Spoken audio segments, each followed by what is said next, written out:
Kyoto, Japan. A young samurai named Takeshi collapsed during training not from physical exhaustion, but from something deeper. His master, Yamamoto-sensei, looked down at him. "You're tired, not because your body is weak, but because your spirit is heavy." Takeshi didn't understand. He trained harder than anyone, slept less, pushed more. Yet he felt empty, drained, burned out. Meanwhile, across Japan, Miyamoto Musashi, the legendary swordsman, fought duel after duel, trained relentlessly, created art, wrote philosophy, meditated for days, and never showed exhaustion. Over 60 life-or-death duels, never lost, never burned out. How? Here's what nobody tells you. Your exhaustion doesn't come from what you do, it comes from why you do it. Musashi understood something modern people have forgotten. Energy doesn't come from effort, it comes from alignment. The question isn't how to rest more, the question is, are you walking a straight path, or are you running in circles, draining your spirit with every confused step? Chapter 1. The Awakening. The moment energy dies. Osaka, 1604. Takeshi was 19 when he arrived at Master Yamamoto's dojo, eager to become a great samurai. He had talent, discipline, ambition, but within 6 months, he was exhausted in a way he'd never experienced. Not physical tiredness, he could handle that. This was different, heavier, a weight in his chest that no amount of sleep relieved.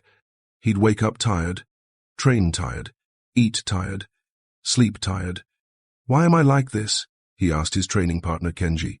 Kenji shrugged. "You're not the first. Many students arrive with fire and leave as ash." That evening, after a particularly brutal sparring session where Takeshi had been defeated by a student half his skill level, Master Yamamoto approached. "Walk with me." They walked in silence to a quiet garden behind the dojo. The sun was setting, casting long shadows. "Tell me, Takeshi, why did you come here?"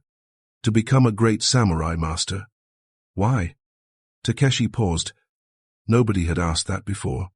"To bring honor to my family, to prove myself, to be recognized as—" "Stop." Yamamoto's voice was gentle but firm. "You came here to prove something, to gain approval, to be seen." Takeshi felt exposed. "That," Yamamoto continued, "is why you're exhausted. You're not training to master yourself. You're performing for an audience that isn't even watching." The words hit like a physical blow. Yamamoto picked up a small stone, placed it in Takeshi's palm. "Every time you train for approval, you add a stone. Every time you compare yourself, another stone. Every time you overthink, hesitate, try to impress, stone, stone, stone." He placed imaginary stones in Takeshi's hands until the weight became real in his mind. "You're not tired from training. You're tired from carrying stones that serve no purpose." Takeshi looked at his empty hands, but felt the weight anyway. "Miyamoto Musashi," Yamamoto said, "fought over 60 duels, many to the death. Yet he lived to old age and never burned out. Do you know why?" Takeshi shook his head. "Because he fought to understand himself, not to prove himself. He carried no stones.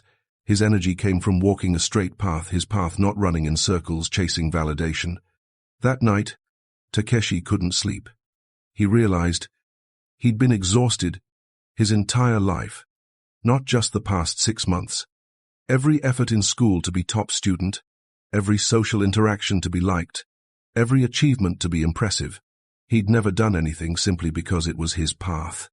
The next morning, Yamamoto announced, "Takeshi, you will spend 1 year learning Musashi's method, not sword technique, energy alignment, the practice of dokudo, the way of walking alone.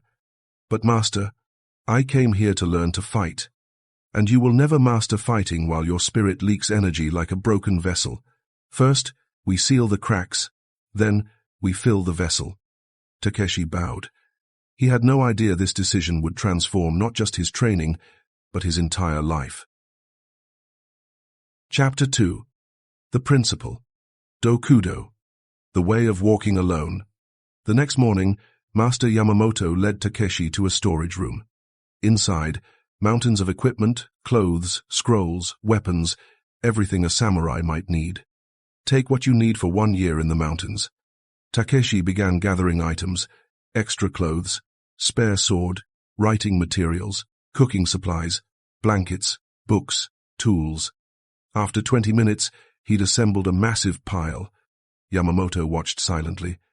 Then, now remove everything of no use. Takeshi looked at his pile. But master, I might need. Miyamoto Musashi wrote, do nothing which is of no use. Every possession is a weight. Every attachment is a chain. Remove what you might need. Keep only what you must have. Takeshi reluctantly removed items. Half the pile gone. More. Another quarter. More. Finally, Takeshi was left with 1 sword, 1 set of clothes, 1 blanket, 1 bowl. This, Yamamoto said, is the first principle of inexhaustible energy. Remove everything of no use. They walked to a quiet grove. Yamamoto sat, gestured for Takeshi to sit across from him. Musashi lived like a ghost. He slept on floors, traveled barefoot, often went without even a change of clothes. People thought him strange, but he understood something they didn't. Energy doesn't come from having more. It comes from carrying less.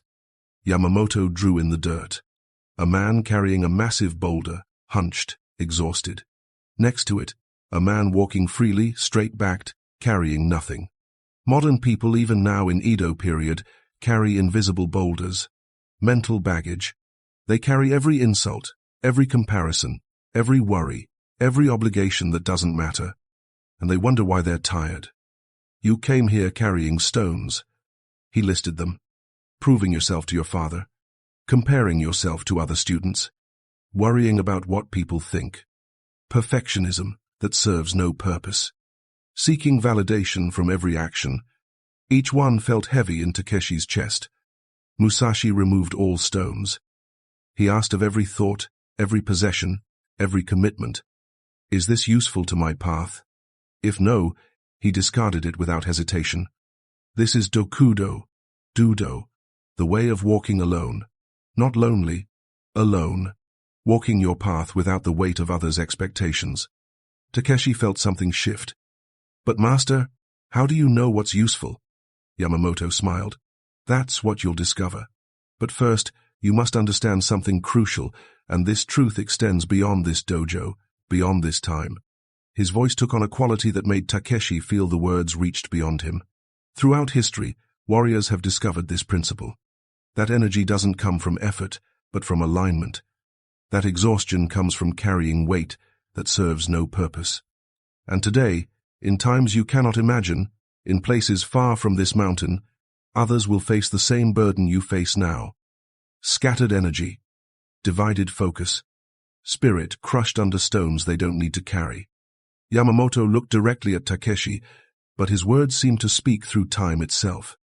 Those who discover dokudo, who learn to walk their path alone, unburdened by useless weight, they find what you're seeking, not techniques to push harder, wisdom to walk straighter. At Presence and Purpose, we keep this warrior discipline alive, not as history, but as practice, the ancient method of energy through alignment, not effort. The samurai path of removing stones instead of building strength to carry them. He stood, gestured for Takeshi to rise. If you feel called to this path, if you recognize yourself crushed under invisible weights, walk with us. This training isn't locked in the past. The principle is eternal. Join others who choose alignment over exhaustion, clarity over chaos, straight path over circular running, because Musashi's secret isn't hidden in scrolls. It's in the choice to remove what's of no use. Takeshi bowed, feeling something he'd never felt, like he was joining something larger than himself, a lineage of warriors who understood that true strength comes from simplicity. Yamamoto smiled. Good. Now, let's begin removing your stones. Chapter 3. The Test. Removing the Stones. Week 1. The weight reveals itself. Yamamoto gave Takeshi a simple practice. For 7 days, notice every time you do something for validation, comparison, or approval. Don't judge it, just notice. By day 3, Takeshi was horrified. Every sword form thinking, am I doing this better than Kenji? every meditation wondering, does Master notice my discipline? Every meal rushing because others might think him slow. Everything contaminated by seeking approval he didn't even realize he craved. This, Yamamoto explained on day 7, is why you're exhausted. Your mind splits into two, the one doing the action and the one performing for an audience. That split drains energy faster than any physical effort. Musashi understood this at 13. After winning his first duel against Arima Kihei, he didn't celebrate. He went home alone, not for modesty, for integrity. He fought to test himself, not impress others. That clarity gave him endless energy. Week 2. Simplifying action. This week, Yamamoto said, you will practice single-pointed action. When you train, only train. When you eat, only eat. When you rest, only rest. No thoughts of what comes next. No comparisons. No performing. Just pure action. Takeshi tried. Failed immediately. Training his sword form, his mind wandered. Is my stance right? What will Master say? Am I improving fast enough? Yamamoto stopped him. Your body is here, your mind is elsewhere. That split is the energy leak. He demonstrated a simple sword strike. No wasted movement, no tension, just pure, present action. When Musashi fought, he was only fighting, not thinking about reputation, not planning his next move during current movement, not performing, just striking. That's why he never tired in battle. You tire because you're fighting yourself as much as your opponent. Takeshi practiced this for hours, days. Slowly, glimpses of it emerged, moments where his mind and body unified, where action flowed without internal commentary. Those moments felt effortless, like tapping into an infinite well. Week 3. The comparison trap. During sparring, Takeshi noticed his energy plummeted when training with students better than him. Against weaker students, he felt energized. Yamamoto noticed. What happened? I don't know. I just feel drained against Hiroshi, because you're comparing. Against better students, you feel inadequate, stone. Against weaker students, you feel superior, another stone. Different weight. Musashi never compared. He once wrote, there is nothing outside of yourself that can ever enable you to get better, stronger, richer, quicker, or smarter. Everything is within. When you compare, you give your energy to someone else's path. You abandon your own. Yamamoto made Takeshi practice blindfolded sparring. You can't see who you're fighting. You can only respond to what is. Without visual comparison, Takeshi's energy stabilized. He moved freely, without the weight of judgment. Week 4. The first, lightness. By week 4, something shifted. Takeshi woke up one morning and realized he felt light. Not physically different, but the heaviness in his chest had lessened. He trained that day with singular focus. No internal commentary, no comparison, no performance, just movement, just presence. After training, Yamamoto approached. You're beginning to understand. This is what Musashi called Heijōshin, Pingchan-sin. Ordinary mind, the mind that doesn't add weight to action. But this is just the beginning. Removing stones is the first step. Now we must learn why to walk at all. Chapter 4. Warrior Psychology. The Science of Alignment. Month 2. Yamamoto gathered all students for a teaching session. Takeshi sat in front, mind clearer than it had been in years. Today, Yamamoto began, I'll explain why Musashi never burned out, while other warriors more talented, sometimes stronger, fell to exhaustion. The neuroscience of energy drain. Your body has limited physical energy, but your spirit's energy is different. It renews when aligned, depletes when divided. Modern understanding, which you'll learn about in centuries to come, will explain this through something called cognitive load. When your mind splits attention doing one thing while thinking about another, it consumes massive energy. When your actions don't align with your values, doing things for approval instead of purpose, it drains your spirit. Musashi aligned everything. His actions served his path, nothing else. That alignment created effortless energy. Musashi's wisdom. Do nothing of no use. Yamamoto read from a scroll Musashi's words from the Book of Five Rings. Do nothing which is of no use. Simple words, profound practice. Musashi removed everything, thoughts, actions, possessions that didn't serve his path. He didn't do this to be noble, he did it to survive. In battle, every extra thought is death. Every unnecessary movement is weakness. But he applied this to life, not just combat. That's the secret. The Stoic parallel. The ancient Stoics philosophers from Rome you'll learn about understood this too. Marcus Aurelius wrote, "You have power over your mind, not outside events. Energy comes from controlling what you can, your perception, your choices, your path. Energy drains when you fight what you can't control. Others' opinions, outcomes, external validation." Musashi mastered this completely. That's why he could fight 60 duels without fear consuming him. The psychological mechanism. Attachment and depletion. Why does seeking validation drain energy? Because you attach your peace to something external. Every time that external thing shifts, you shift. That constant adjustment exhausts the spirit. Musashi practiced non-attachment, a Zen principle. He fought to master the moment, not to win approval. When you detach from results, you act freely. Free action doesn't drain, it energizes.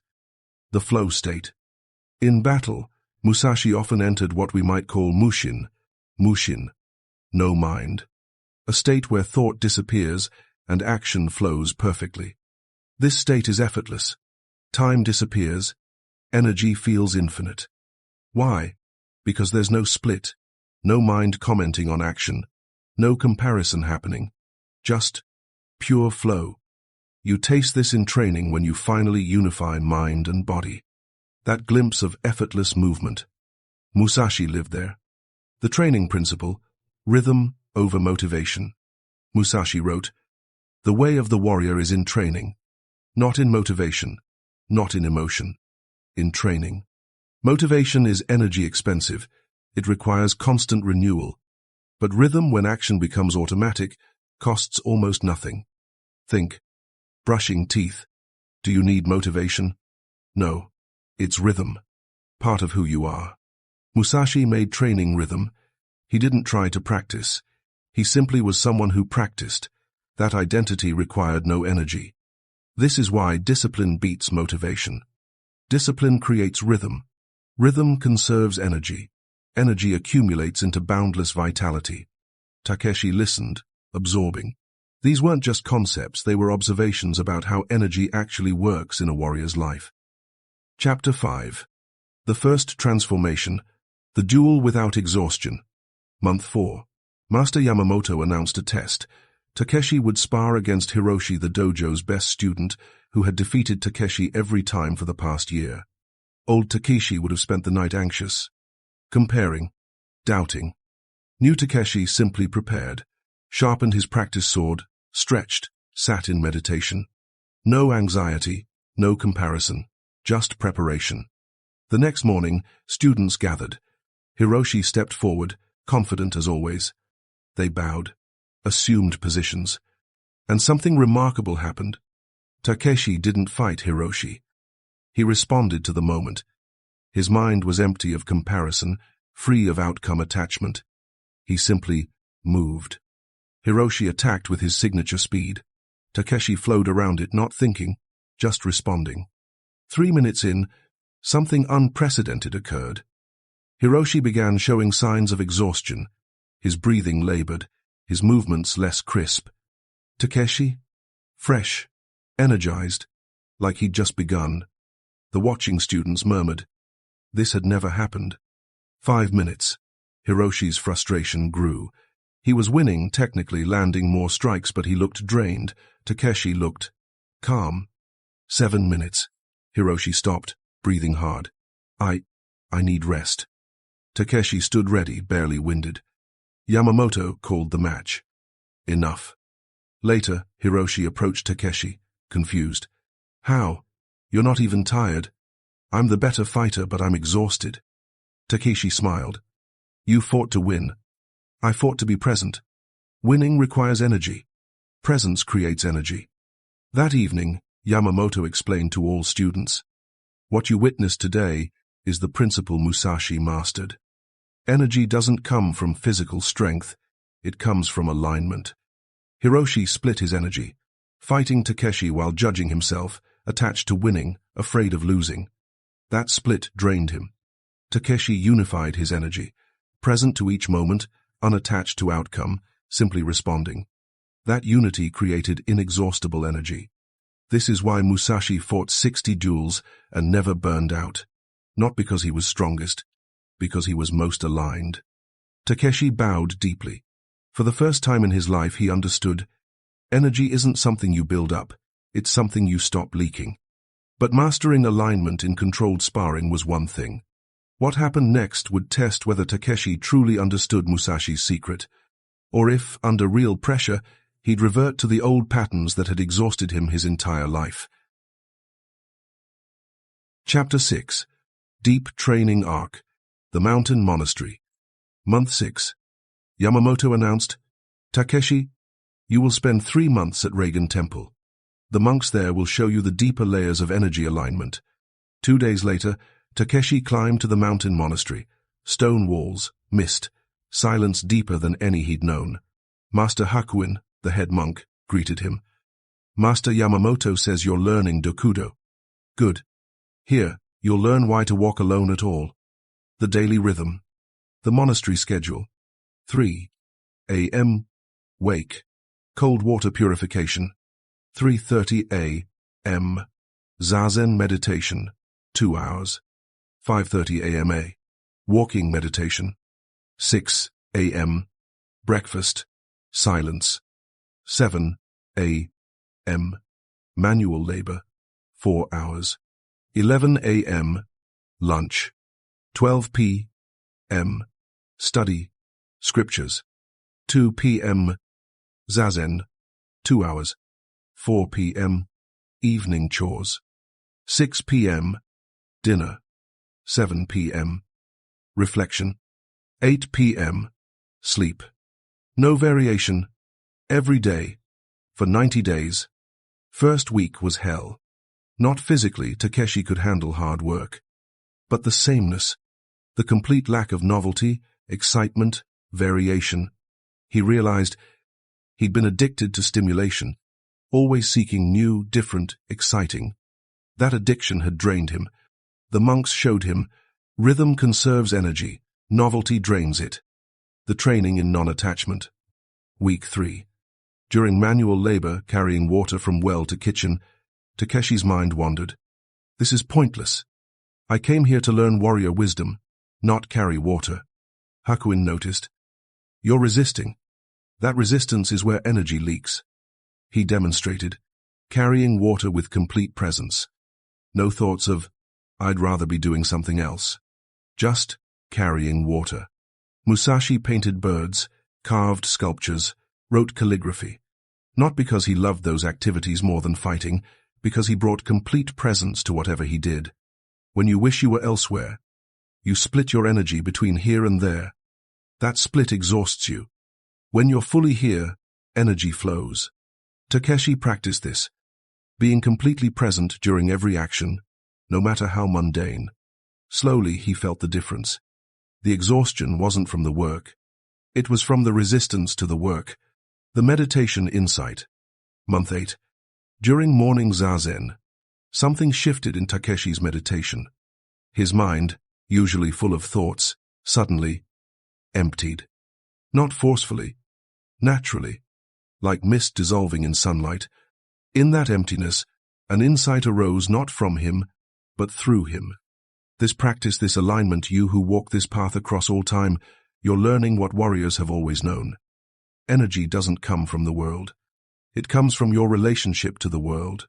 In your time, in your life, others seek this same truth. How to stop being tired. How to find vitality that doesn't depend on circumstances. How to walk straight when the world runs in circles. Add presence and purpose, this warrior discipline continues, not as ancient history, but as living practice. The alignment method. The energy conservation principles. The path of removing stones instead of building strength to carry them. If you're ready, if you recognize your exhaustion comes from misalignment, not effort, walk with us. Not as passive learning, but as active practice. The community of warriors who choose straight paths over scattered running. Every week, new practices. Every week, deeper alignment. Every week, energy restored not through rest, but through removing what drains it. Because Musashi's secret isn't hidden in temples. It's in the choice to walk your path alone, unburdened. The thought passed. Takeshi opened his eyes. Around him, monks continued meditating. But he felt changed. Not just learning a practice, joining something eternal. A lineage of warriors who understood that energy comes from within, not without. Hakuin smiled at him from across the hall, as if he'd witnessed the entire insight. The integration. By month 9, Takeshi had transformed. He woke energized not because sleep was better, but because he carried no stones. He trained tirelessly not because he pushed harder, but because he moved without resistance. He worked for hours not because tasks were easy, but because he was fully present. The monks told Yamamoto, he's ready. He understands alignment now. Chapter 7. The Final Confrontation. The True Test. Takeshi returned to the dojo after 9 months away. Master Yamamoto greeted him. Tomorrow, you face your final test. Not sparring, real combat. A Ronin had been terrorizing local villages. Skilled, dangerous. Multiple samurai had challenged him. All had lost, some died. The local magistrate requested Yamamoto's help. Yamamoto chose Takeshi. That night, Takeshi didn't sleep from anxiety. He slept from calm preparation. Old Takeshi would have spiraled. What if I lose? What if I die? What if I'm not ready? New Takeshi thought, I'll respond to what is. Outcome is beyond my control. I control only my presence. The confrontation. Next day, village square. The Ronin waited Nakamura, a man known for brutal efficiency. Takeshi approached, bowed, drew his sword. Nakamura laughed. You're young. You'll die young. Takeshi remained silent. Centered. Present. The fight began. Nakamura attacked with vicious intent, killing strikes. No restraint. But something remarkable happened. As the fight progressed, Nakamura grew tired, frustrated. His breathing labored, his strikes less precise. Takeshi, still fresh, calm, like he'd just started warming up. This confused Nakamura. He was used to overwhelming opponents with aggressive pressure, but Takeshi didn't resist, he flowed. Didn't fight harder, responded precisely. After 10 minutes, an eternity in combat, Nakamura was gasping, movements sloppy. Takeshi saw the opening. One precise strike disarming Nakamura completely. The Ronin fell to his knees, defeated but alive. How? Nakamura gasped. I'm more experienced, stronger. How are you not exhausted? Takeshi sheathed his sword. Because I wasn't fighting you. I was present to each moment. You fought to win. Winning drains energy. Presence creates it. The magistrate thanked Takeshi. Villagers celebrated. But Takeshi walked away quietly, no performance, no seeking validation. Just like Musashi after defeating Sasaki Kojiro. One precise action, then moving on. The understanding. That evening, Yamamoto explained to all students, what Takeshi demonstrated today is Musashi's secret. Musashi fought 60 duels, many to the death. Yet he lived to 62 and never burned out. Not because he rested more, because he aligned completely. His energy came from within, from clarity of purpose, simplicity of action, non-attachment to outcome. That's why he could fight, create art, write philosophy, train students, meditate, all with boundless vitality. Energy isn't built up. It's conserved by removing what drains it. Final reveal, the warrior truth, the source of infinite energy. Years later, Takeshi, now a master himself, reflected on what he'd learned. Musashi's secret wasn't complex. It was brutally simple. Energy doesn't come from what you do. It comes from why you do it. When actions align with your true path, when you stop performing